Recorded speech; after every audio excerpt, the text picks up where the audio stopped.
Shalom, jemaat yang dikasih Tuhan. Senang boleh berjumpa dengan saudara kembali melalui small group kita hari ini. Apa kabarnya? Wow, saya bersuka cita dan saya berdoa setiap saudara hari ini dalam keadaan sehat dan dalam keadaan baik dan sudah dalam keadaan yang diberkati oleh Tuhan. Amin. Nah, kita akan segera memulai small group kita hari ini. Oleh karena itu, mari kita akan bersatu hati dan kita akan berdoa. Mari kita berdoa. Terima kasih Tuhan buat anugerah yang luar biasa hari ini. Kami boleh berkumpul bersama-sama untuk kami merenungkan akan kebenaran firman-Mu. Sebelum kami memulai small group kami minta anugerah-Mu untuk dinyatakan bagi kami, sehingga semua kami mendapat kemurahan untuk bisa memahami dan mengerti akan firman-Mu. Dan setelah itu kami praktekkan, kami lakukan firman-Mu di kehidupan kami setiap hari. Kami percaya perubahan hidup akan terjadi dalam seluruh kehidupan kami, sehingga hidup kami akan jadi berkat bagi semua orang dan nama Tuhan dipermuliakan. Dalam nama Tuhan Yesus kami akan mulai small group kami. Haleluya. Amin. Puji Tuhan saudara. Untuk tema small group kita kali ini adalah waktu untuk mencari Tuhan. Haleluya. Saudara, sadar atau tidak, saat ini kita sedang terhanyut oleh lajunya perputaran waktu. Waktu hidup yang kita jalani ini melaju begitu cepat. Ya. Kalau saudara boleh renungkan, baru saja Anda bangun pagi, tidak terasa sudah berganti malam dan waktunya saudara mesti istirahat kembali. Ya, kadang kita baru saja masuk hari Senin. Ya, tahu-tahu kita sudah harus berada di hari Minggu lagi. Ya, rasanya juga kayaknya small group baru kemarin. Tapi sekarang kita sudah berkumpul kembali di small group ini. Ini merupakan sesuatu yang begitu cepat, sesuatu yang melaju begitu cepat sekali. Waktu melaju begitu cepat.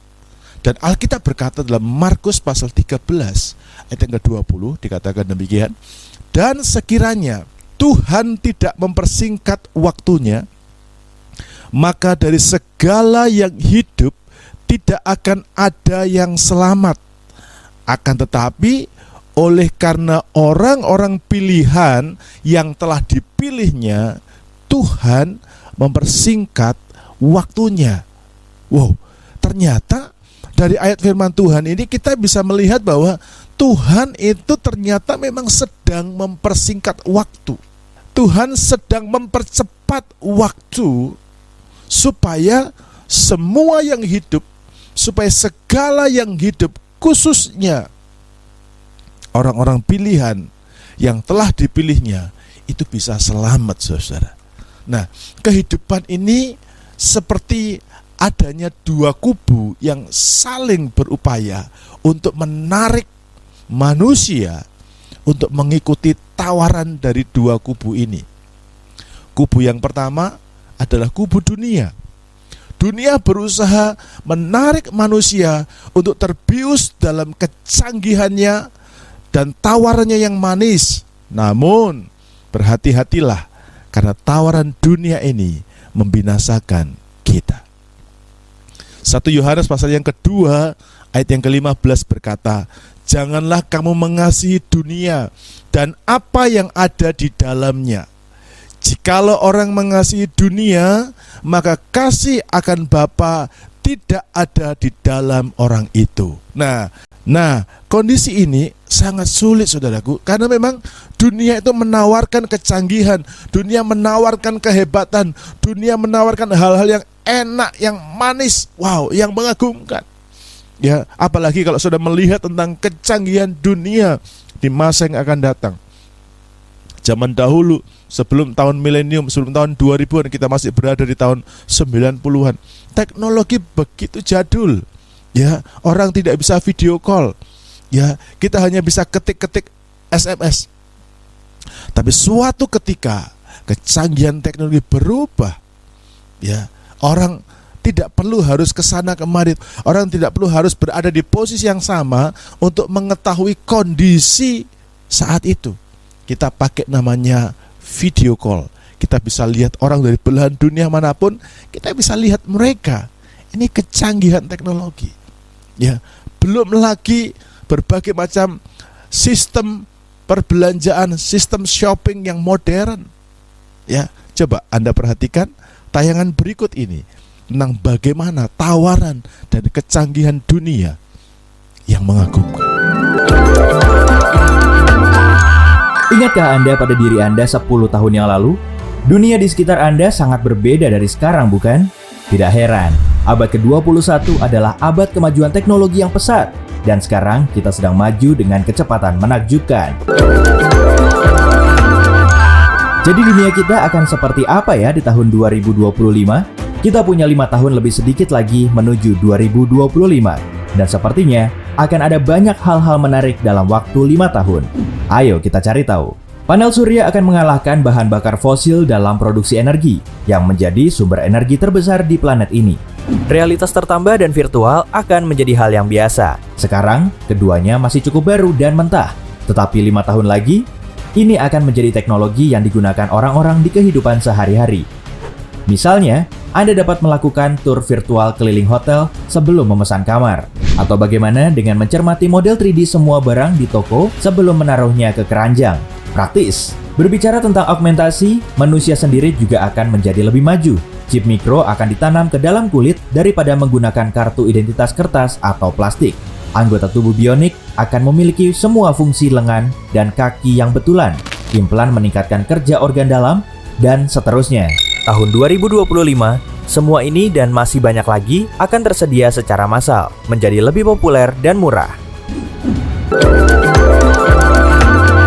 Kemacetan lalu lintas akan terselesaikan atau sangat mendekati terselesaikan dengan meningkatnya permintaan untuk mobil tanpa pengemudi dan bahkan mobil terbang. Wah, sudah tidak sabar rasanya. Faktor manusia akan menurun drastis. Dan karena manusialah alasan utama dari kemacetan, kota-kota besar akhirnya dapat menikmati jalan yang relatif kosong dan kita semua dapat menyelesaikan keperluan kita dengan tepat waktu.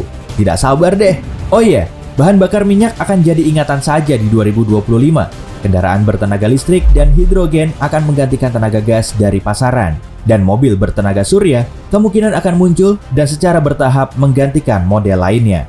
Bayangkan saja, semua mobil yang hanya memerlukan sinar matahari dan waktu untuk mengisi energi sebelum dapat digunakan untuk bepergian kemanapun kita mau. Tidak akan ada lagi kehabisan bahan bakar di tengah jalan.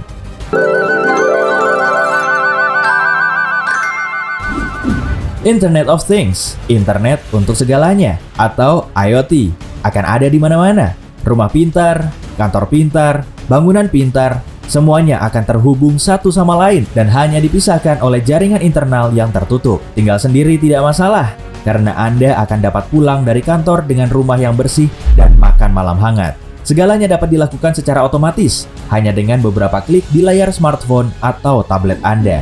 Artificial Intelligence atau kecerdasan buatan akan berinovasi besar. Dalam kurun 5 tahun, AI tidak hanya akan mampu menjawab pertanyaan sederhana dan mengikuti perintah, tetapi juga akan menjadi lebih kompleks dan semakin banyak ingin tahu. Bahkan, mungkin akan dapat diajak berbicara. Tidak seperti Siri sekarang ini, tetapi seperti Jarvis-nya Tony Stark.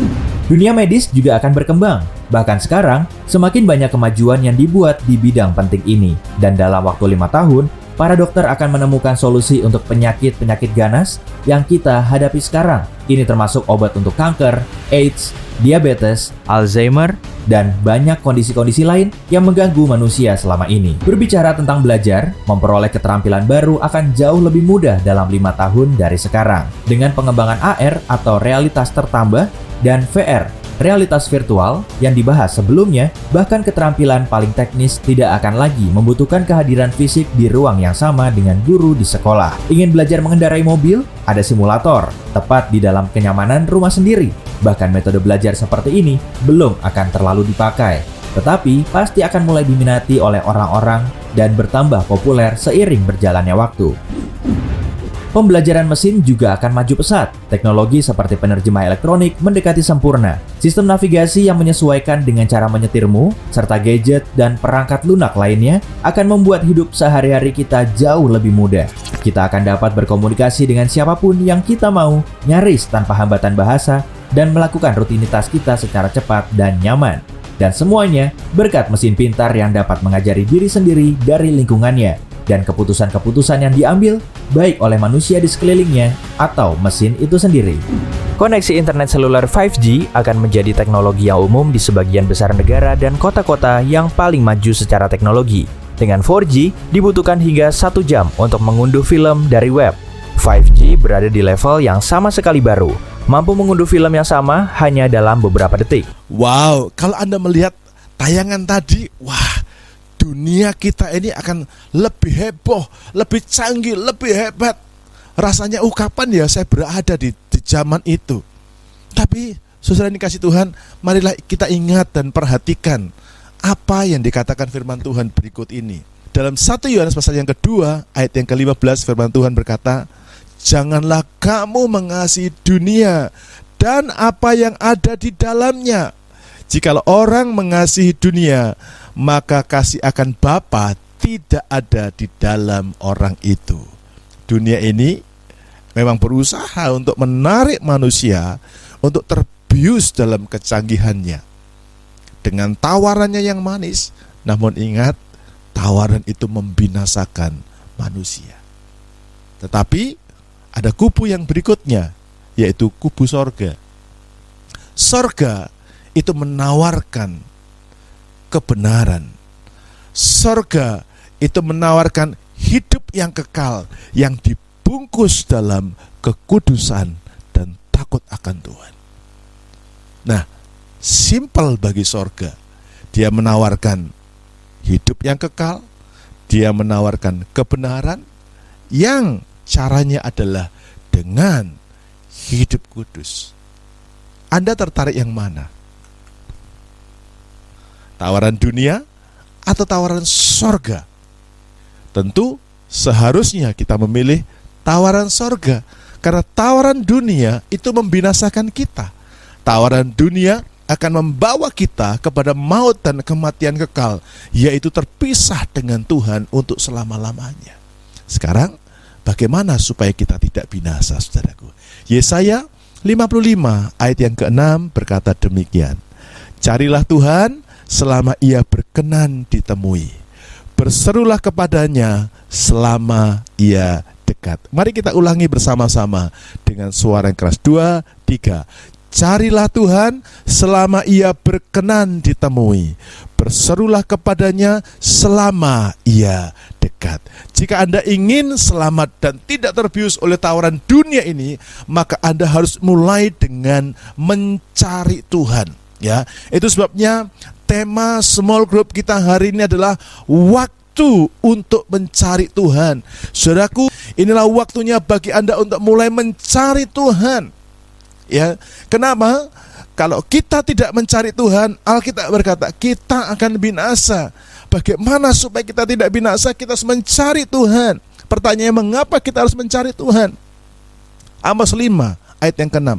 Carilah Tuhan, maka kamu akan hidup, supaya jangan ia, Tuhan, memasuki keturunan Yusuf bagaikan api yang memakan habis dengan tidak ada yang memadamkan bagi Betel. Saudara, kita harus mencari Tuhan yang pertama supaya kita hidup. Amin. Kita akan hidup ketika kita mencari Tuhan. Ini bukan hidup jasmani. Kita mencari Tuhan supaya mendapatkan kehidupan yang kekal. Kita mencari Tuhan supaya roh kita ini bisa hidup. Roh kita itu bisa membedakan mana yang boleh dilakukan dan mana yang tidak boleh dilakukan. Ya, kalau saudara mencari Tuhan, kalau Anda dan saya mau mencari Tuhan, maka kita akan selamat dan tidak binasa. Ya, karena Alkitab berkata, jika waktunya tiba, waktu pemusnahan itu tiba, dan engkau termasuk orang yang tidak mencari Tuhan, maka pemusnahan itu akan menghampiri saudara, dan saudara akan hangus binasa di dalam neraka.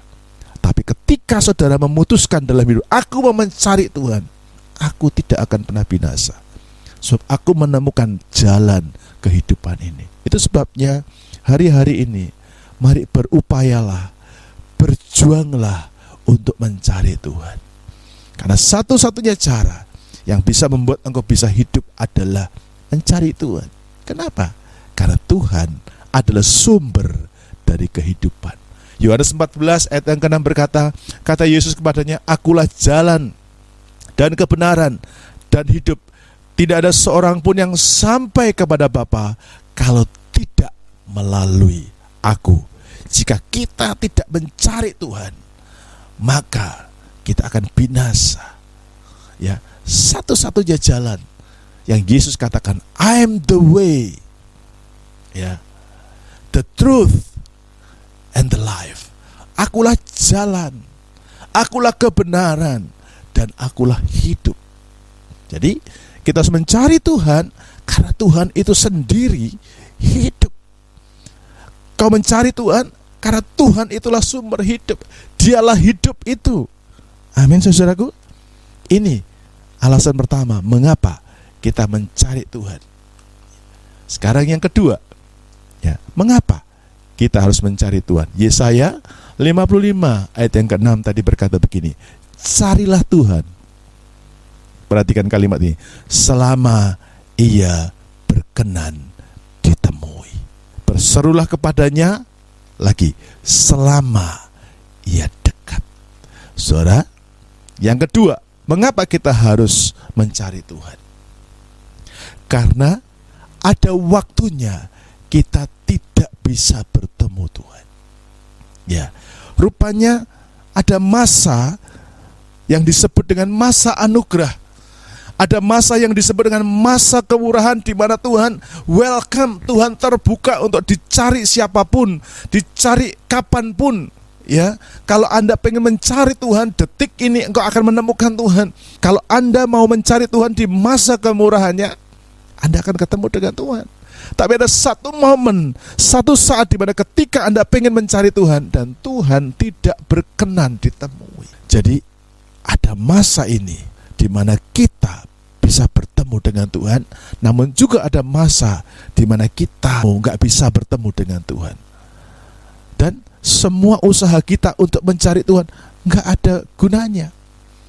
Berupaya dengan cara apapun, engkau nggak bisa ketemu Tuhan. Kenapa? Karena masa kemurahan itu sudah ditutup oleh Tuhan. Oleh sebab itu, inilah waktunya saudara dan saya harus mencari Tuhan, supaya kau hidup, supaya kau bisa ketemu dengan Tuhan. Amin. Selama hidup ini kita merasa kita ada pergumulan, pengen cari Tuhan. Dan ketika kita ketemu Tuhan, ketika kita ketemu dengan Tuhan, sukacita luar biasa. Kadang ketika kita mulai menyembah Tuhan, kita berdoa, kita menyanyikan sebuah lagu syukur kita kepada Tuhan, itu kehadirannya nyata. Kita bisa menyanyi sambil mencucurkan air mata sukacita karena Dia hadir. Tapi saudaraku, renungkan ini. Ada satu momen ketika engkau mulai ambil gitar, mungkin engkau menyanyi, dan Dia tidak berkenan untuk ditemui. Karena itu, inilah waktunya Anda cari Tuhan. Amin. Bagaimana caranya Anda boleh mencari Tuhan? Cara mencari Tuhan itu sederhana. Mulai dengan ambil waktumu untuk berdoa. Amin. Doa itu adalah perjumpaan, connecting antara kita dengan Tuhan. Ya. Doa itu merupakan engkau menghubungkan dirimu dengan Tuhan. Ya. Mulai bangun kehidupan doa pribadi. Ya, mungkin Anda sudah berdoa bersama dengan keluarga, tapi Tuhan kepingin masing-masing kita punya jam doa pribadi. Ya, saya menyerukan ini buat semua keluarga Alpha Center dimanapun engkau berada. Saudara masih muda, saudara sudah lanjut usia, siapapun saudara, saya ingin memperdengarkan suara ini, yaitu mari kita mulai membangun kehidupan doa pribadi kita. Karena doa pribadi kita itu membuat kita terkoneksi dengan Tuhan. Anda bisa membayangkan seperti ini, doa itu menghubungkan saudara dengan Tuhan. Doa itu sama seperti ketika handphone saudara mungkin hidup, baterainya ada, tapi handphone saudara itu tidak dibuka tombol datanya. ya, engkau tidak mengkoneksikan handphonemu dengan saluran internet, maka saudara tidak akan bisa browsing kemana-mana. Anda nggak bisa download apapun. Kenapa? Karena engkau tidak aktifkan tombol datamu. Ya, engkau tidak aktifkan, mungkin wifi-mu tidak diaktifkan. Saluran yang membuat engkau bisa terkoneksi dengan internet, dunia internet, tidak engkau aktifkan, maka engkau tidak bisa browsing, tidak bisa melihat apapun. Engkau tidak bisa mendownload apapun. Oleh karena itu, mari kita ambil waktu untuk berdoa secara pribadi. Kalau engkau suka berdoa secara pribadi, engkau bisa browsing, engkau bisa menemukan semua janji Tuhan dalam hidupmu. Amin. Engkau bisa mendapatkan, engkau bisa download semua berkat Tuhan yang dijanjikan bagi setiap orang percaya. Oleh karena itu, saudaraku, mari kita bersama-sama mencari Tuhan dengan masuk dalam kamar dan kita berdoa. Ambil waktumu 30 menit, 1 jam untuk menyembah Tuhan. Itu cara pertama. Cara yang kedua, tidak ada lain, saudara dan saya harus baca firman Tuhan setiap hari. Amin. Ini bukan sembarang baca. Ya, Alkitab berkata, barang siapa yang menghargai firman, dia akan menerima kebaikan dari firman itu. Amin. Kalau begitu, betapa pentingnya firman Tuhan bagi hidup kita. Raja Daud berkata, Tuhan, aku mencintai firman-Mu. Aku menyelidiki firman-Mu setiap hari. Dan dia juga berkata, Taurat-Mu, firman-Mu menjadi kesukaanku, kata Raja Daud. Kenapa Raja Daud bisa berkata demikian? Karena Raja Daud merasakan bagaimana firman, perkataan Tuhan itu adalah pribadi Tuhan sendiri. Yohanes pasal 1 ayat yang ke-1 berkata, pada mulanya adalah firman. Firman itu bersama-sama dengan Allah, dan firman itu adalah Allah. Jadi kalau saudara pengen merasakan, kalau saudara pengen mengalami perjumpaan ilahi dengan Tuhan, mulailah dengan baca firman. Kenapa? Karena firman Tuhan itu adalah representasi, mewakili akan kehadiran Tuhan. Ya, Tuhan bisa bicara lewat firman Tuhan. Amin. Tuhan bisa menyatakan kehendaknya lewat firman Tuhan. Dalam perjalanan pengalaman pribadi saya, ketika saya melayani, ketika saya hidup, ketika saya baca firman, dia berbicara. Dia memberikan petunjuk kepada saya. Dia memperkatakan apa yang dia mau kepada saya. Sehingga firman Tuhan yang saya baca itu menjadi jalan, menjadi pelita. Oh, saya mesti ke sini. Ayo, baca firman. Amin. Baca Alkitab setiap hari, maka saudara akan menemukan hidup, menemukan Tuhan, dan engkau menemukan kepastian akan hidup. Yang ketiga, bagaimana cara kita mencari Tuhan?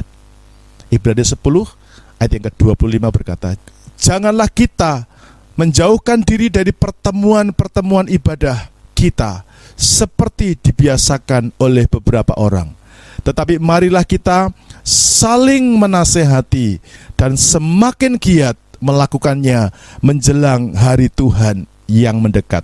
Kalau saudara ingin mencari Tuhan, saya menemukan Tuhan bukan di mall, tapi saya bisa menemukan Tuhan di setiap pertemuan-pertemuan ibadah.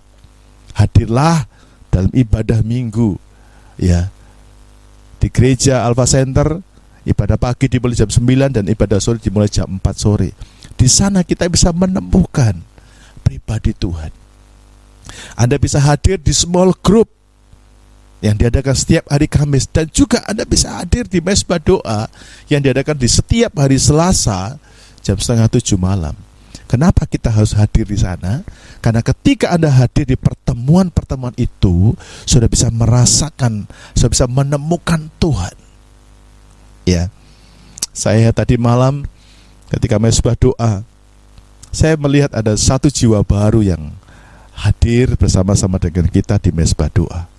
Secara manusia, saya agak sedikit khawatir, bisa nggak dia menikmati, karena mesbah doa ini agak berbeda ya di tempat kita dan di tempat lain.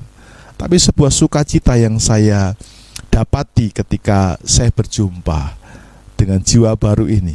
Karena ketika saya bertemu, satu kalimat yang muncul dari mulutnya adalah, luar biasa Pak, sungguh berbeda di tempat ini.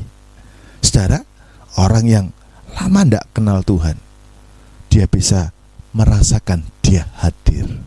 Bahkan beberapa orang merasa ketika mereka bersekutu, mereka menyembah Tuhan, mereka bisa merasakan dia hadir. Makanya waktu menyembah sampai bisa nangis, sampai bisa mencucurkan air mata. Kenapa? Karena di pertemuan-pertemuan ibadah itulah kita bisa menemukan Tuhan hadir dalam setiap pertemuan kita. Karena itu saudaraku, ayo kita cari Tuhan. Caranya gimana? Hadirlah dalam setiap pertemuan ibadah. Mungkin bagi saudara yang selama ini engkau hadir, engkau gak ngerasain apa-apa karena memang apa? Engkau gak ada niat untuk hadir. Mari mulai ketika engkau mau hadir, rindukan engkau ketemu dengan Tuhan yang hidup.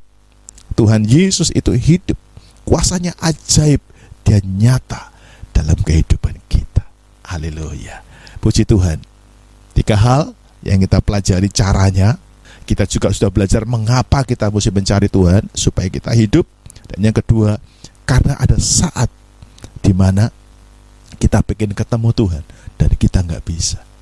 Mumpung kemurahannya masih ada, mari kita cari Tuhan supaya kita mendapatkan hidup.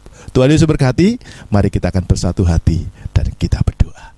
Tuhan, sungguh kami bersyukur dan berterima kasih buat anugerah yang luar biasa ini. Kami boleh belajar bersama-sama untuk saat ini, waktu yang tepat buat kami mencari Tuhan. Kiranya pelajaran hari ini akan mendorong semua kami untuk mau cari Tuhan. Ambil waktu. Mungkin ketika kami ada di rumah, kami selalu sibuk dengan pekerjaan kami. Kami gak punya waktu untuk cari Tuhan. Kami hanya bisa cari Tuhan di gereja. Tapi ketika kami di rumah, kami sibuk Tuhan. Tapi kami belajar. Mungkin kami bisa luangkan waktu ketika suasana rumah kami hening. Mereka semua sudah terlelap dan kami masuk. Kami mungkin berlutut, kami berdoa, mencari Tuhan, menyembah Tuhan. Kiranya itu yang kami akan bangun dalam kehidupan kami, supaya kami bertemu Tuhan dan kami mendapatkan hidup, dan hidup yang kekal. Topang kami, dorong kami sampai kami mengalami perubahan demi perubahan dalam kehidupan kami. Tolong ya Tuhan semua kami, supaya kami memiliki kerinduan untuk mencari Tuhan. Karena orang yang mencari Tuhan pasti akan menemukan Tuhan. Terima kasih Tuhan untuk pelajaran hari ini. Sebentar kami akan sharing bersama-sama. Tuhan berkati sharing kami. Dalam nama Tuhan Yesus Kristus kami berdoa. Haleluya. Amin. Haleluya. Kini saatnya buat kita untuk sharing. Maka panduan sharing kita yang pertama adalah apa berkat yang sudah dapatkan dari pelajaran hari ini. Silakan di-sharingkan dan ingat saudaraku untuk mengisi form respons. Dan yang kedua, apa komitmen Anda setelah kita mendengar pelajaran hari ini? Bagikan supaya kami semua diberkati lewat keputusan dan komitmen Anda. Tuhan Yesus berkati. Selamat berbagi dan sampai jumpa minggu depan. Shalom.